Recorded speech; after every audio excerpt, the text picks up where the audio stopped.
आज मेरी बेटी की बर्थडे थी तो मैंने इस तरह का डेकोर किया था।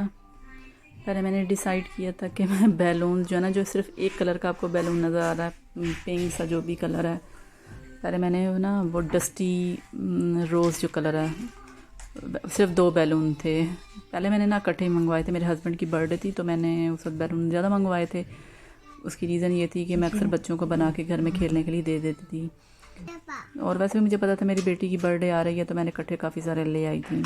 लेकिन मैं रोज़ाना बना बना कर उसको देती थी बैलून, तो ये था कि वो बैलून ख़त्म हो गए थे, मुझे याद ही नहीं था। मैंने कहा बैलून तो काफ़ी पड़े हुए हैं, तो फिर ये जो गोल्डन सा कलर है, पिंक या गोल्डन मिक्स है, फिर मैंने कॉपर सा कलर, जिसको भी जो भी कलर कह रहे हैं आप, फिर ये वाले बैलून जो थे बस यही अवेलेबल थे। फिर मैंने इनको जल्दी जल्दी बनाया और क्या नाम है, मैंने फिर आज कमरे में कर दिया। लास्ट टाइम मैंने सोफ़े की बैक पे डेकोर किया था अपने हस्बैंड की, लेकिन जब मैं कैमरे से उसको कवर करती हूँ तो वो एट ए टाइम उसके पूरा फ्रेम में नहीं आ रहा था। और बच्चे जो होते हैं कि कब बैठते नहीं हैं सोफ़े के ऊपर, ठीक है ना, उनका वैसा फेस आता है।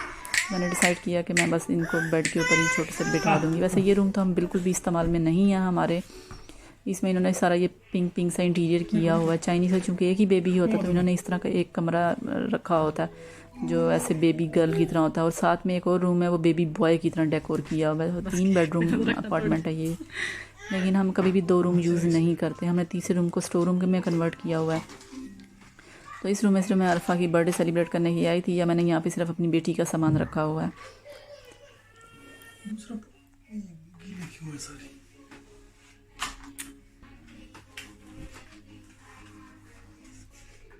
नो नो, मैंने बस ऐसे सिंपल सा डेकोरेशन की थी घर में, खुद ही मैंने किया था। केक भी मैंने खुद ही बेक किया था। हमारे घर के पास कोई बेकरी की शॉप नहीं है, और दूसरी बात जो होती है हलाल की वजह से मैं कम ही चीज़ें इस तरह की हम लोग बाहर से लेते हैं। केक भी मैं सिंपल ही बनाती हूँ, और जो डेकोरेशन का सामान था वो मैंने सब कुछ ऊपर से बाज़ार से ले लिया था, क्योंकि ये चीज़ें खाने में तो आती नहीं है, जस्ट एक मतलब लुक देती हैं। तो बजाय इसके कि आप हाथ से इतनी डिफ़िकल्ट चीज़ें बनाओ और बाद में काम भी ना आए खाने के, तो मैंने प्रेफर किया कि मैं ये डेकोरेशन का सामान, और ये डेकोरेशन का सामान बहुत रीज़नेबल आपको बाज़ार से इजीली मिल जाता है। उसके बाद मैंने स्कॉच टेप ली हुई थी, लेकिन मेरी स्कॉच टेप बिल्कुल काम नहीं कर रही थी, चीज़ें बिल्कुल भी हैंग नहीं हो रही थी, बार बार नीचे गिर रही थी। फिर मुझे ब्लैक टेप ही यूज़ करनी पड़ी इनको हैंग करने के लिए सख्ती से। दूसरी बात ये थी कि बच्चे बार बार चीज़ें, मेरी बेटी खींच देती थी, उसको कोई शौक़ नहीं था इन चीज़ों में, वो चीज़ों को देखते हैं खींच रही है।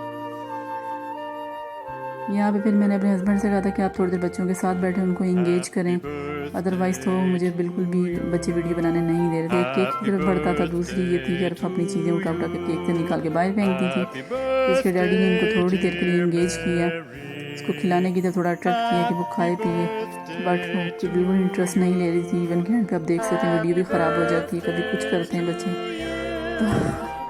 तो बस इस तरह से बच्चों के साथ बर्थडे गुजर गई थी। बाद में फिर मैंने बस इतनी ही रिकॉर्ड की थी, बच्चे कुछ भी नहीं करने दे रहे थे, बस जो सब चीज़ें उठा उठा के उसके ऊपर फेंक रहा था। अल्फा जो थी अपनी कैप से तंग हो रही थी, बिल्कुल भी कोऑपरेटिव नहीं थी बेचारी, उसे समझ ही नहीं थी अभी। बहरहाल फिर भी अच्छे से हो गई थी। एक उसकी मेमोरीज हैं, जब भी कभी वो देखेगी कि मतलब बच्चों को एक स्पेशल फील होता है कि हमने उनके लिए क्या कुछ किया।